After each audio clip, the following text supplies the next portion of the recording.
Saudações celestiais a todos. Tem uns dias em que passei sem postar o vídeo, porque o anterior ele é um pouco longo, foram quase 2 horas de vídeo, que trata sobre um assunto muito sério da Palavra de Deus, exatamente um assunto que traz sobre o tempo do fim. Né? Tem muitos sinais na Bíblia. Nós, a partir de um sinal aí, que é uma questão que está percorrendo o mundo todo com relação a essa situação de saúde pública, né? Que se tornou uma pandemia e que a partir daí desperta em nossos corações. É um sinal da volta de Cristo na Terra? Sim, é um sinal. Assim como muitos outros sinais já aconteceram e muitos outros sinais acontecerão. Alguns bem localizados, alguns em alguns pontos e que não despertou a curiosidade de muitos e nem chamou a atenção de muitos para este fato da vinda do Senhor. Né? Mas esse se tornou já um fenômeno em que chamou a atenção por ele ter uma situação mundial. Né? E muitos outros que não serão mais locais, que serão mundiais, irão acontecer. Tudo isso é sinal da volta do Senhor. Desde que Jesus ascendeu ao céu, né, após a sua ressurreição, a partir dali, os sinais todos dizem sobre a sua volta. E os discípulos esperavam sua volta. E nós, como discípulos do Senhor, esperamos a volta de Jesus. Né? E a Bíblia ela nos mostra muitos sinais. Nós vimos que Mateus nos fala dos sinais do final dos tempos, sinais e muitos sinais. Lucas também nos fala desses sinais. Já comentamos um pouco sobre isso, esse já é o 10º vídeo. Né? Nos 9 anteriores nós tratamos sobre este assunto. E temos mais um outro sinal que vai vir, e este de fato traz para nós muita compreensão. Por isso eu coloquei o vídeo de número 9, uma palestra do irmão Ezra Lamar, né? E deixei no primeiro comentário logo abaixo vários outros. Você clica ali, vai para um link que tem a mensagem MP3, e também tem uns vídeos e também tem uns esboços das mensagens em que ele apresenta dentro da visão ali, né, de que ele entende sobre essa questão dos últimos dias. Com relação a isso, nós teremos muitas análises teológicas, e umas um pouco diferentes das outras, algumas se coincidem em alguns pontos, em outros eles divergem. Mas o fato ele não será divergente. Talvez a análise será divergente em algumas situações, mas o fato ele acontecerá. Independente da minha análise teológica, independente da sua análise teológica, independente da análise teológica de muitas pessoas, a questão é que o fato ocorrerá. Independente da análise teológica a respeito dessa situação do anticristo, a questão é que ele virá. Será um governo mundial, será um governo controlador, ele controlará todas as coisas. Né? Independente da análise desses fenômenos de catástrofes, elas acontecerão. E esse governo ele vai ter que administrar isso, esse governo mundial vai ter que administrar essas catástrofes. E vai se levantar guerras tremendas, terríveis, e ele vai ter que se levantar para isso. Isso gerará toda essa situação para que se levante esse governo, essa nova ordem mundial, e um governo que ele vai ter que ser totalitário. Ele será totalitário, ele levará as pessoas a ter que se conduzir por um caminho, independente delas quererem ou não, porque ele vai ter que obter o controle de todas essas coisas. E a Bíblia nos fala desses dias, por isso a mensagem 9 ela é importante você estudar sobre esse tema, porque ele é crucial dentro desse tempo do fim. Ele determinará o tempo do fim. Não somente os sinais de catástrofes, não somente os sinais de enfermidade, de doenças, de várias situações que irá ferir a terra, os céus, os ares, as pessoas. Mas o anticristo, ele é um sinal forte e que nós precisamos prestar atenção a ele. No capítulo 12 de Apocalipse nos fala de um sinal no céu. O capítulo 13 de Apocalipse nos fala de outra situação que vai acontecer no mar e também que vai acontecer na terra. Ou seja, é a manifestação do maligno. Primeiramente mostra a manifestação dele nos céus. Como é que é a situação celestial? Como é que ele é visto? Qual a sua figura no céu? Depois a gente pode falar sobre isso um pouco mais, porque está no livro exatamente de Daniel. Como Daniel viu os reinos do mundo. Aqueles reinos, ele viu ele como uma estátua, só que depois ele viu ele como animais. No mundo espiritual eles tinham uma figura, e no mundo terreno ele era outra figura. Né? Então, no mundo espiritual tinha um bode, tinha um carneiro, tinha um urso, tinha um leopardo, tinha ele com asas. Né? O que é isso? Mas no mundo natural ele tinha uma outra figura, eles eram pessoas, eram reis, eram governos, governantes, em que no mundo eles tinham a sua figura humana, mas no mundo espiritual eles tinham uma outra representatividade. Aqui também nós percebemos isso. Primeiramente, nós percebemos a mulher e o dragão. A mulher é o povo de Deus em todas as eras. Representa esse povo de Deus em todas as eras. Em todos os tempos. Nós vamos detalhar um pouco mais isso em outros vídeos. Mas vamos para esse sinal que tanto preocupa as pessoas. Quando se fala de Apocalipse, as pessoas têm medo. E por que alguns medos? Um dos medos é exatamente essa figura, porque de fato ela é tenebrosa. De fato, ela é uma situação que vai mexer com a terra completamente. Porque ela vai mexer com relação a governos. Os governos da terra, igual nós estamos vendo hoje, os governos da terra se unindo, para que todos tenham o mesmo pensamento, para que todos tenham uma mesma atitude.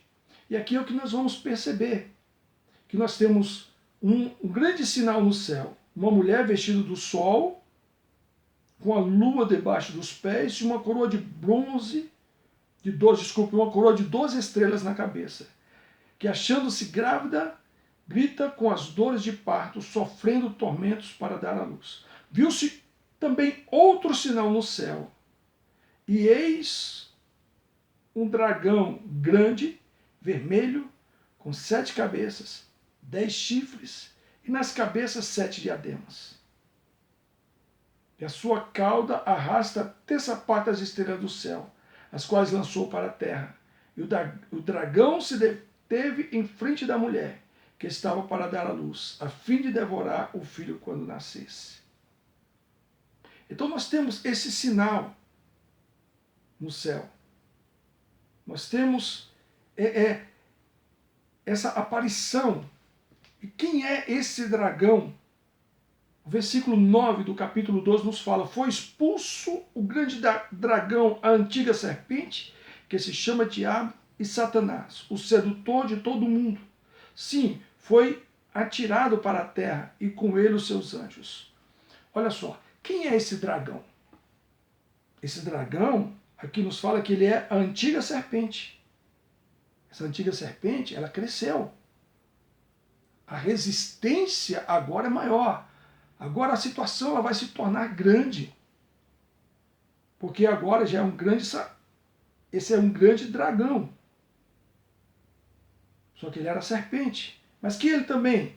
E ele se chama Diabo. Quem é ele? É Satanás. E o que ele faz? Ele é o sedutor de todo mundo. Né? E foi atirado para a terra, e com ele os seus anjos.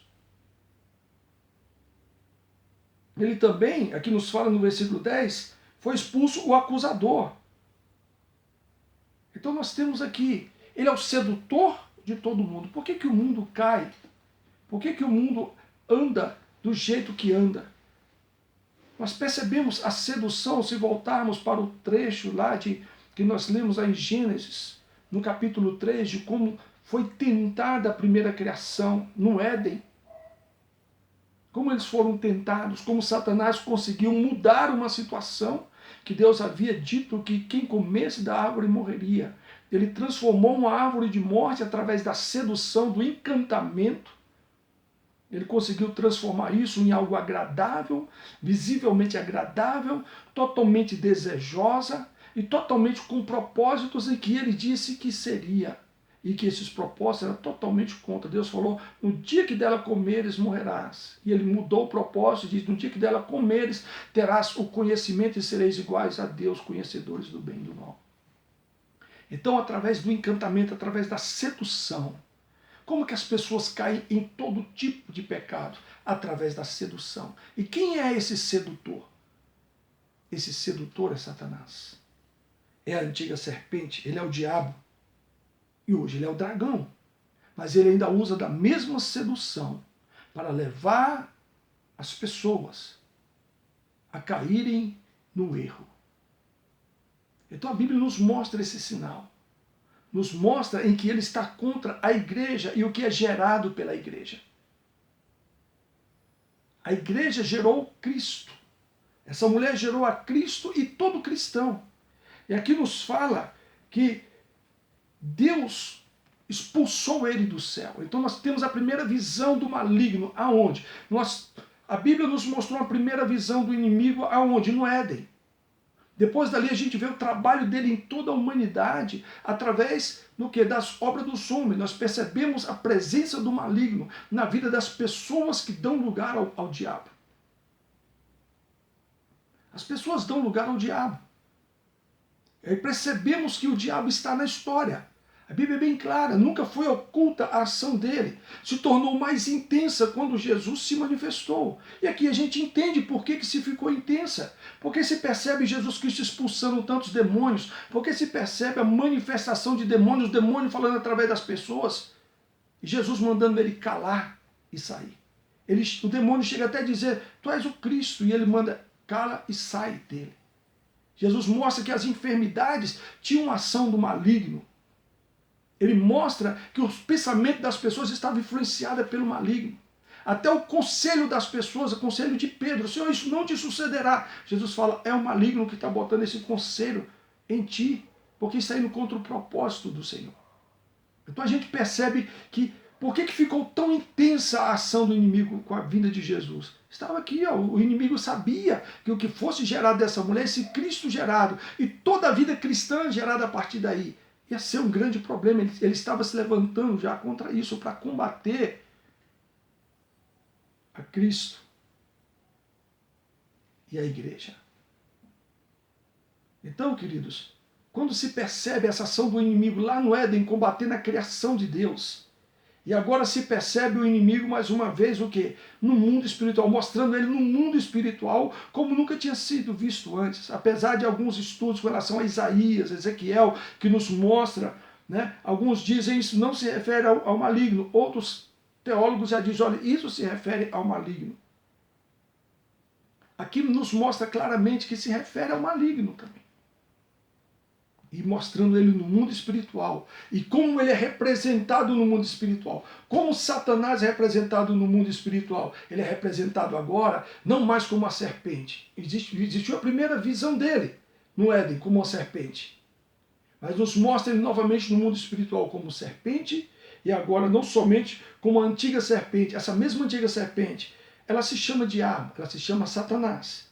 O sedutor de todo mundo. E ele agora é esse dragão que nos fala que ele é um dragão vermelho. E ele tem 7 cabeças, 10 chifres e nas cabeças 7 diademas. E ele foi vencido no céu. Quando você lê Apocalipse capítulo 12, querido, você vai ter que ler a Bíblia. Você vai ter que ler Apocalipse capítulo 12, você vai ver essa manifestação, esse dragão. E qual é a função dele aqui? A função dele é destruir. Nos fala que ele estava ali para devorar o filho quando nascesse. Ele não estava ali para devorar a mulher, mas para devorar o filho quando nascesse. E como ele não conseguiu devorar esse filho quando nascesse? Ele vai ter umas outras atitudes. Mas entre essa questão de que ele não conseguiu devorar esse filho, né? Deus protegeu o filho e protege a igreja até hoje. Mas ele vai perseguir ela a si mesmo. Ele está ordenado a isso. Nós vamos perceber que ele está debaixo do controle de Deus. E nos fala que ele foi vencido no céu. Nos fala que houve uma peleja no céu. E Miguel e os seus anjos pelejaram contra o dragão. Versículo 7. E também pelejaram o dragão e seus anjos. Existe uma luta, existe uma resistência. Nós percebemos ela a cada dia, você percebe ela no seu dia a dia, o cristão percebe ela no seu dia a dia. A nossa vida cristã, ela foi poupada durante muitos tempos de perseguições. Mas em outros países, fora do Brasil, países em que é fechado ao evangelho, pregar o evangelho é crime contra a lei desse país, os cristãos são perseguidos e mortos, eles destroem igrejas. Porque a pregação do evangelho, ela ali já não é permitida por lei. E aquele que se coloca para pregar o evangelho, ele é perseguido, ele é morto e ele sofre. Tem um filme, tá? Fala Torturado por Cristo. Assista esse filme. É da Missão Portas Abertas. Coloca aí no YouTube, Missão Portas Abertas. Perceba aí crianças sendo perseguidas e mantendo a fé e guardando a sua fé. Eles estão vencendo o maligno. Eles estão vencendo esse dragão. Essa luta que foi vencida no céu. Olha só, ela tem um histórico de como foi feita a vitória. Eles lutaram. Miguel lutou. Os anjos pelejaram contra o dragão e o dragão também pelejou, mas ele foi derrotado. E aqui nos fala aqui no versículo 10, então ouvi grande voz do céu proclamando, agora veio a salvação, o poder, o reino do nosso Deus e a autoridade do seu Cristo. Pois foi expulso o acusador de nossos irmãos, o mesmo que os acusa de dia e de noite, diante do nosso Deus. Eu vou falar um pouco sobre essa questão do papel dessa acusação do inimigo, para nós entendermos quando Deus está te revelando um erro do irmão e quando é Satanás que está te revelando um erro do irmão, como que isso se comporta de maneira diferente. Versículo 11 nos fala, eles, pois, o venceram por causa do sangue do cordeiro e por causa da palavra do testemunho que deram, e mesmo em face da morte, não amaram a sua própria vida. Por isso festejai os céus, e vós o que nele habitais. E ai da terra e do mar, pois o diabo desceu até vós cheio de grande cólera, sabendo que pouco tempo lhe resta. Então nos fala que houve uma vitória, e eles o venceram por causa do sangue do Cordeiro. O mesmo sangue que traz a vitória na minha vida e na sua vida. É o sangue de Jesus que nos purifica, é o sangue da nova e eterna aliança. É o sangue do Cordeiro, é o sangue de Cristo. É o sangue que pagou o preço do meu pecado, do seu pecado, e do pecado de todos aqueles que reconhecerem que são pecadores e que precisam do sacrifício de Jesus para o perdão dos seus pecados. Aqueles que reconhecerem serão salvos e terão seu nome escrito no livro da vida. E nós vamos falar um pouco sobre isso também, sobre o livro da vida. Nós vamos perceber qual é o fim do diabo, qual é o fim da besta que emerge do mar, que é o anticristo, e nós vamos ver qual é o fim do falso profeta. E nós vamos perceber que isso leva a um tema que muitos dizem que não existe, que é o inferno. Uma coisa que eu gostaria de perguntar para você. Você sabia que o inferno não é o pior lugar que existe? Você sabia que existe um lugar pior do que o inferno? E você sabia que o inferno tem um destino? O inferno não é o fim?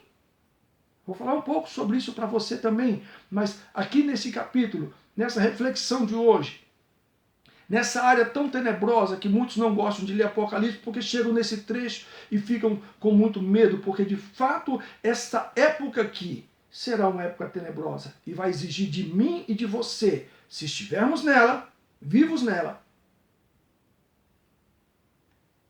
fé, perseverança.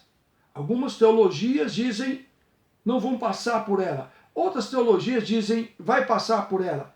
Eu te digo uma coisa, no meio da dúvida, esteja preparado. Porque aquele que vence hoje a Satanás, vence ele em qualquer tempo. Aquele que sabe que o sangue de Jesus é a sua vitória sobre o maligno, sobre as suas acusações, sobre os seus pecados, sobre as suas seduções, não tem medo dele em tempo nenhum. É por isso que a sua fé, a fé que te salva, ela precisa estar forte, para que não tenha dúvida, porque o inimigo vai querer colocar dúvida no seu coração. Nos fala que eles venceram por causa do sangue do Cordeiro. A vitória na minha vida, eu venci a Satanás, porque Jesus Cristo me incluiu nessa vitória. É a vitória do Cordeiro de Deus que tira todo o pecado do mundo. Essa é a minha vitória, essa é a sua vitória, é a vitória que vence o maligno. É a nossa fé em Jesus E a nossa fé no sacrifício de Jesus na cruz por nós, que venceu o inimigo, fez comigo e com aqueles, com você, todos aqueles que tomaram a decisão por Jesus, uma nova aliança. Uma aliança no sangue que perdoa todo e qualquer pecado. Essa é a vitória sobre o diabo. Essa é a vitória sobre o maligno. E eles venceram por causa do sangue do Cordeiro.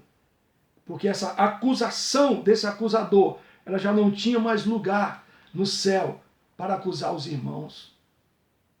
E se você está sendo acusado pelo inimigo, e ele tem razão na acusação que faz contra você, contra toda a prática errada, porque ele fala, olha, isso é meu que está na sua vida. Você precisa de Jesus como o seu Senhor e o seu Salvador, para que, através do arrependimento dos seus pecados, através de você se render a Deus, através de Jesus Cristo pedir o perdão dos seus pecados, para que Ele escreva o seu nome no livro da vida, e você vai entender mais à frente o quão é importante ter o nome escrito no livro da vida. E ele não foi escrito quando você nasceu, não. Ele é escrito quando você toma uma decisão por Jesus.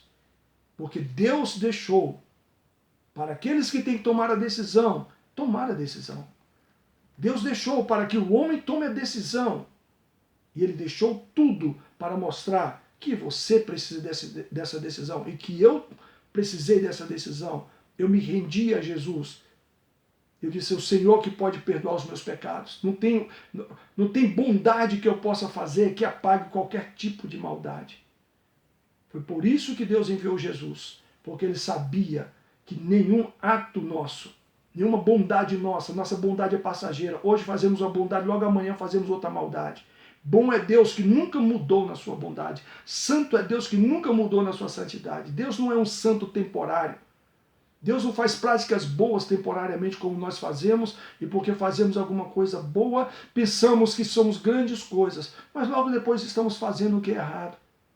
Isso mostra o pecado que está em nós e a necessidade que nós temos de Jesus como Salvador de nossas vidas. Eles o venceram pelo sangue do Cordeiro. E se você já tem o sangue de Jesus na sua vida, você já aceitou esse sacrifício de Jesus para o perdão dos seus pecados, você se rendeu a Ele e sabe que somente através do sacrifício de Jesus, do Cordeiro de Deus que tira o pecado do mundo, é que você pode ser salvo, você já venceu esse maligno aqui. Vai ser perseguido por ele, mas você já o venceu. E toda perseguição, não importa o que aconteça, você é vitorioso sobre Satanás. É aqui onde está a vitória nossa sobre o maligno.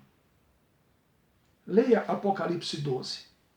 Nós ainda vamos comentar um pouco sobre ele no próximo vídeo. Eu estou falando de uma forma bem resumida e de forma prática. Eu não vou entrar em assunto teológico, porque ele é muito controverso. Controverso não porque essa análise é mentirosa. Não estou falando que são análises mentirosas. Eu estou falando que leva a discussão. E muitas vezes essa discussão nos tira de um ponto principal. Independente de toda análise teológica, o fato verdadeiro é, o maligno, ele foi revelado aqui. E ele foi vencido no céu. Eles venceram por causa do sangue do Cordeiro. E nós vencemos da mesma maneira por causa do sangue do Cordeiro. Ser vencedor sobre o diabo é quando nós temos o sangue de Jesus em nossas vidas. Nós temos o preço do sangue de Jesus em nossas vidas. Esta é a vitória sobre Satanás. E a partir daí você começa a perceber que nós vamos ser vitoriosos sobre todas as obras do maligno e sobre todas as tentações do inimigo. Vamos meditar mais sobre essas coisas. Por enquanto, medite nessas coisas. Ore ao Senhor. Já tomou uma decisão por Jesus? Tome hoje essa decisão. Ela é muito simples. Ela não precisa de uma grande oração, só precisa de um coração sincero. E uma decisão muito simples de você falar, Jesus, o teu sacrifício na cruz, eu creio nele. Eu creio que ele foi para o perdão dos meus pecados. Você confessa isso em oração. Eu te aceito como meu Salvador, eu te recebo. Eu aceito a salvação que o Senhor me oferece. Eu aceito essa salvação. Perdoa os meus pecados, eu sou um pecador, preciso dessa salvação. Escreve meu nome no livro da vida. Coloca na minha vida o teu Espírito Santo para conduzir a minha vida. É muito simples. Oração simples, não precisa de palavra sofisticada. Precisa de um coração sincero, que se arrepende e sabe que precisa dessa salvação que está em Cristo Jesus. E essa oração é feita em fé. E quando você crê, você é salvo. Medite nessas coisas. Ore a respeito dessas coisas. E que o Senhor nos fortaleça na fé, porque esses dias serão dias de trevas, mas aqueles que estão na fé e já venceram o maligno, não temem ele hoje e não temerá ele nunca. Por isso que eu preciso e você precisa de estar fortalecido na fé. E vamos tocar mais um pouco sobre esse assunto da fé neste período. Deus abençoe.